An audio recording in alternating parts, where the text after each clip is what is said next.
नमस्कार, आप देख रहे हैं आज तक। मैं हूं आपके साथ नवजोत रंधावा। जिस वक्त दुनिया भर के देश कोरोना महामारी से जूझने में लगे हैं, उस वक्त इजराइल और फिलिस्तीन आपस में लड़ रहे हैं। फिलिस्तीन का संगठन हमास इजराइल पर रॉकेट की बरसात कर रहा है, तो इजराइल हवाई हमले करके फिलिस्तीन को बड़ा नुकसान पहुंचा रहा है। लेकिन सवाल यहां पर यह है कि अचानक ऐसा क्या हो गया कि दोनों फिर से कट्टर दुश्मनी का पुराना अध्याय खेलने पर उतारू हैं।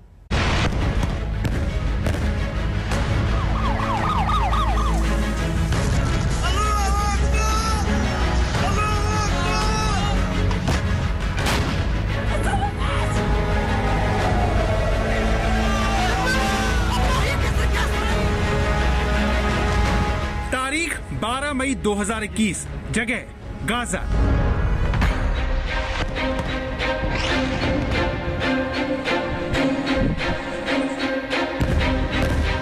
इजराइल के लड़ाकू विमानों ने चंद ही सेकंड में गाजा की इस इमारत को मिट्टी में मिला दिया। सवाल है क्यों बुधवार को इजराइल ने रिहायशी इलाके में बनी 14 मंजिला इमारत को निशाना बनाया?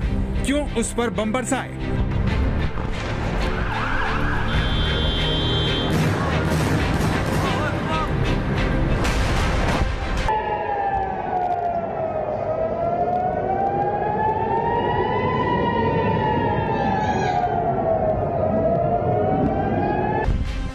ये देखिए पहले कैसे बारी बारी से इमारत पर बम बरसाए गए और कैसे किश्तों में ये इमारत ध्वस्त हो गई।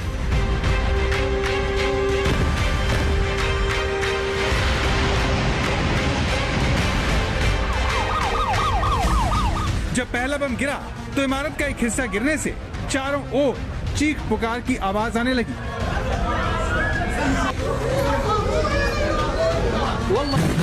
14 सेकंड बाद दूसरा बम गिरा और बिल्डिंग का एक और हिस्सा जमींदोज हो जाता है। इस दौरान 2 बम और गिराए जाते हैं। आखिर में बरसाए गए 2 बम इस इमारत को पूरी तरह से धराशायी कर देते हैं।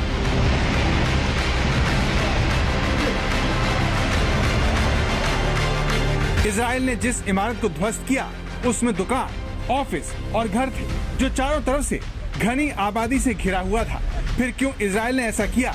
उसकी एक वजह ये रॉकेट है जो लगातार इजराइल पर दागे जा रहे हैं। पिछले 3 दिन में इजराइल पर 1500 से ज्यादा रॉकेट दागे जा चुके हैं। पहला रॉकेट 10 मई की शाम 6:03 पर दागा गया। तो फिलिस्तीन की तरफ से रॉकेट दागे जा रहे हैं और इजराइल उसका जवाब इस तरह के हवाई हमलों से दे रहा है जिसमें रिहायशी इमारतें आग के गोलों में बदल जाती हैं। ये देखिए कैसे इजरायली फाइटर प्लेन इन बड़ी इमारतों को बर्बाद कर देते हैं, जबकि ऐसा करते ही चिल्लाने की आवाज आने लगती है जो बताती है कि इसका निशाना आम लोग भी हुए होंगे।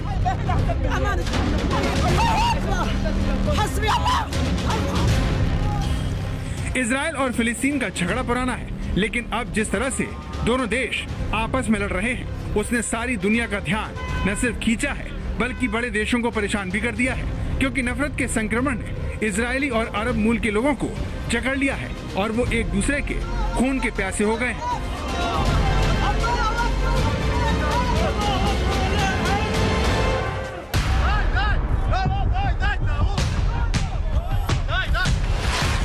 बुधवार को अरब मूल के एक कार ड्राइवर को यहूदियों की भीड़ ने घेर लिया।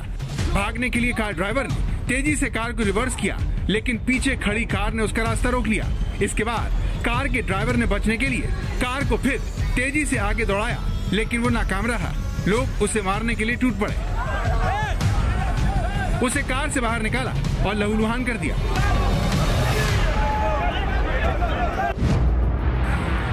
तनाव की शुरुआत की एक बड़ी वजह फिलिस्तीनियों को उनके घर शेख जर्राह से हटाने की धमकी है। ये पुराने शहर की दीवारों के बाहर की जगह है जहां फिलिस्तीनी रहते हैं। इसकी जमीन और प्रॉपर्टी पर यहूदियों ने इजराइल की अदालतों में दावा कर रखा है।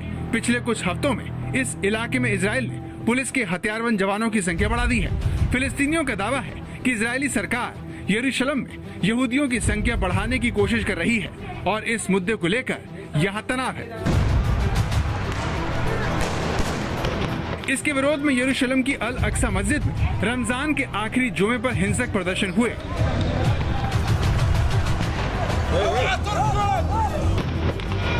ये देखिए कैसे इस पवित्र धार्मिक स्थान के अंदर ये सारा हंगामा हो रहा है। इजरायली पुलिस और फिलिस्तीनियों में झड़प हो रही है।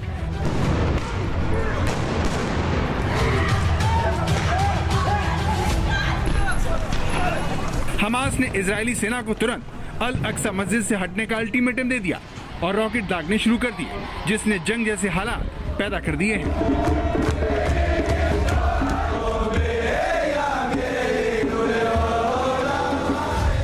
इजराइल पर रॉकेटों से हमला करने के पीछे फिलिस्तीन का सबसे ताकतवर संगठन हमास है, जिसका गाजा पट्टी पर कब्जा है। यही इजराइल पर रॉकेट से हमले कर रहा है। लेकिन गाजा पर एक के बाद एक हवाई हमले करके इजराइल ने दिखा दिया कि वो क्या कर सकता है। जिस 14 मंजिला इमारत को इजराइल ने निशाना बनाया, उसमें दुकान, ऑफिस और घर के अलावा हमास से जुड़े टीवी और उसकी पॉलिटिकल विंग का दफ्तर था, जिसे इजराइल ने तबाह कर दिया। ऐसा करने से पहले इजराइल ने बाकायदा चेतावनी दी, लेकिन जिस जगह पर दिन के वक्त 1,500 to 2,000 लोग हर वक्त मौजूद रहते हों, वहाँ हमले के वक्त कितने लोग मौजूद थे, इस पर हमास ने भी चुप्पी साधी हुई है। गाजा में इजरायली हमलों की तस्वीर बता रही है कि नुकसान बहुत बड़ा हुआ है। चारों तरफ मातम पसरा हुआ है। घरों में लोग रो रहे हैं। सड़कों पर अंतिम संस्कार में भीड़ जुट रही है। कुल मिलाकर तनाव चरम पर पहुंच गया है। आज तक ब्यूरो। इजराइल और फिलिस्तीन के बीच का विवाद दुनिया के सबसे पुराने विवादों में से एक है, जो बड़े और भयानक युद्ध और सैकड़ों झड़पों के बाद भी अनसुलझा है। ताजा हमले में भारतीय मूल की सौम्या की भी मौत हो गई। हमले के वक्त सौम्या अपने पति से वीडियो कॉल पर बात कर रही थी और इजराइल में हालात क्या हैं उसके बारे में जानकारी दे रही थी। आखिर क्या है इसकी वजह जिसने फिर से जंग को बारूद की नई खेप थमा दी है?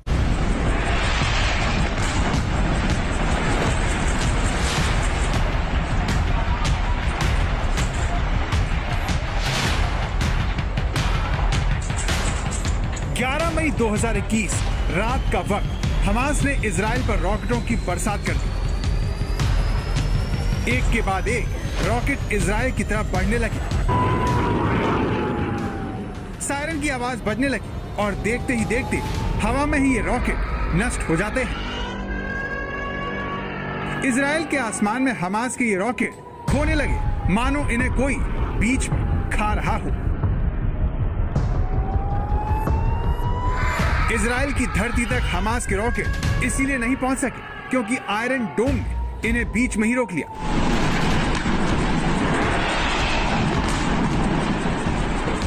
आखिर ये आयरन डोम क्या है जिसने अब तक इजराइल की बड़ी आबादी को हमास के रॉकेट हमलों से बचा कर रखा है?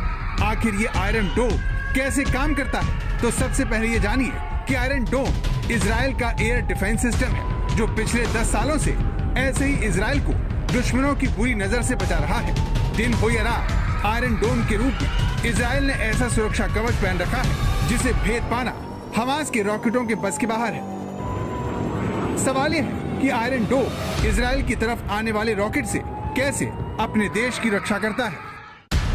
आयरन डोम एयर डिफेंस सिस्टम के 3 हिस्से हैं। पहला हिस्सा रडार है, जो हमास के रॉकेट की गति और दिशा की जानकारी जुटाकर कंट्रोल सेंटर को देता है। कंट्रोल सेंटर आयरन डोम का दूसरा हिस्सा है, जिसमें लगे हाई स्पीड कंप्यूटर रडार से जानकारी मिलते ही ये पता करते हैं कि रॉकेट कहां गिरने वाला है। लॉन्चर आयरन डोम का तीसरा हिस्सा होता है, जिसमें कई इंटरसेप्टर मिसाइलें लगी होती हैं, जो इशारा मिलते ही हवा में रॉकेट को खत्म करने निकल जाती हैं और रॉकेट के करीब पहुंचकर ब्लास्ट हो जाती हैं, जिससे रॉकेट आसमान में ही ध्वस्त हो जाता है और सिर्फ उसका मलबा ही जमीन पर गिरता है।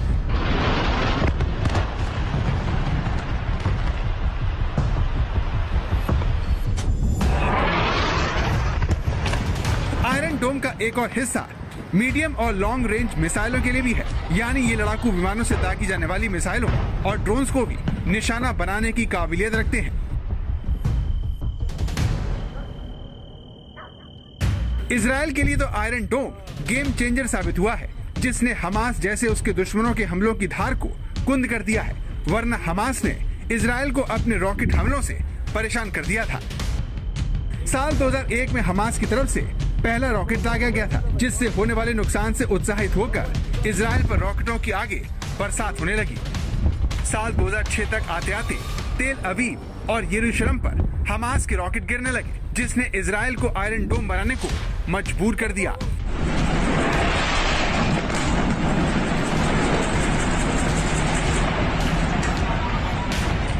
इजराइल की सरकार ने ये काम राफेल एडवांस डिफेंस सिस्टम को दिया, जिसने इजराइल एरोस्पेस इंडस्ट्रीज के साथ मिलकर हमास के मंसूबों पर पानी फेरने वाला हथियार इजराइल को सौंप दिया, जिसमें अमेरिका ने उसकी आर्थिक मदद की। साल 2011 से आयरन डोम गाजा से आने वाले हर तरह के रॉकेटों को जमीन पर गिरने से पहले ही हवा में यूं ही तबाह कर रहा है। हालांकि कई एक्सपर्ट आयरन डोम को लेकर इजराइल के दावों को पूरी तरह से सही नहीं मानते। वॉशिंगटन पोस्ट की खबर के मुताबिक अलग अलग रक्षा विशेषज्ञों ने इजराइल के आयरन डोम का सक्सेस रेट 80 से 90% बताया है। इसीलिए आयरन डोम हमास की तरफ से आने वाले सभी रॉकेटों को रोक पाने में नाकाम रहा। कई रॉकेट इजराइल की जमीन पर गिरने में कामयाब रहे। इससे कई इमारतों को नुकसान भी पहुंचा और इजरायली नागरिक भी मारे गए। लेकिन फिर भी आयरन डोम के कंधों पर इजराइल की सुरक्षा की जिम्मेदारी है, जिसके बल पर ही वो हमास को बड़ा जख्म देने की चेतावनी दे रहा है।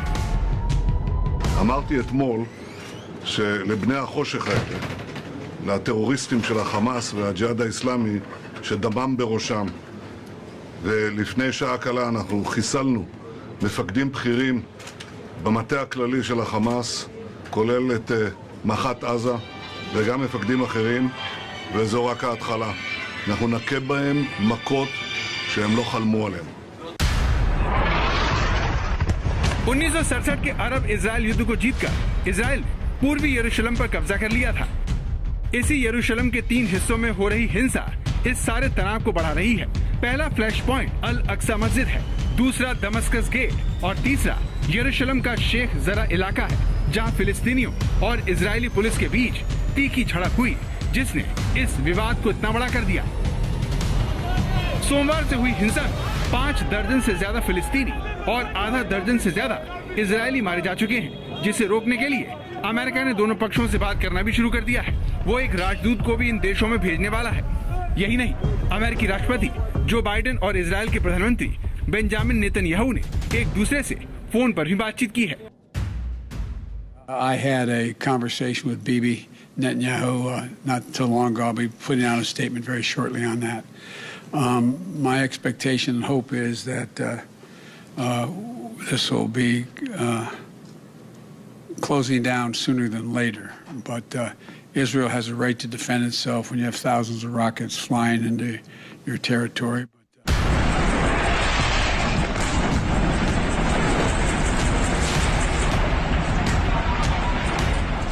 इजराइल अमेरिका का करीबी दोस्त है, जिसके समर्थन में इजराइल को कड़ा रुख अपनाने की सहूलियत दे दी है और बेंजामिन नेतन्याहू हमास को ध्वस्त करने की बात कह रहे हैं, जिसमें इजराइल का आयरन डोम बहुत अहम रोल निभा रहा है।